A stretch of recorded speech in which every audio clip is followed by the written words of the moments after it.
Hi, my name is Camille Johnson, and I am the Concord Museum's 2022 Thomas Dugan Intern for Public History. And this summer, I've been researching Ellen Garrison, who was a member of Concord's African American community in the 19th century. She was an activist, an abolitionist, but she was also a teacher of newly emancipated African Americans in the South.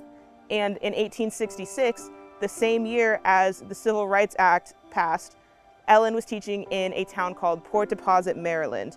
And in some of her letters, she actually writes about this new Civil Rights Act that passed and the hopes that she had for her students to no longer be harassed in the street as they once were.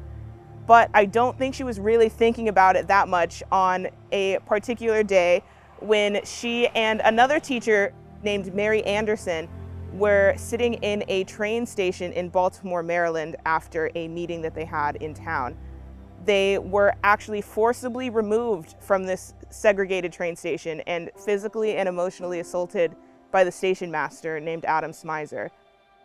She writes about these events in her letters as well, and she also touches on the fact that a couple of different organizations that she worked for, the American Missionary Association and the Freedmen's Bureau, both advised her to take this matter to court.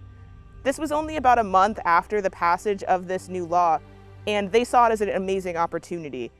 The chance to test the new law, to see if the government really put its money where its mouth was and was willing to protect the rights of African Americans and their new status as citizens. But I don't think Ellen really realized what other kinds of support she would receive, not just from the people that employed her, that were already politically minded. It turns out that the other residents of Baltimore, the African American community there, actually also were in full support of this movement to sue the station master, and see what would come of it. They donated their time, their money, and their bodies even to the courthouse and showed up and supported her in this effort.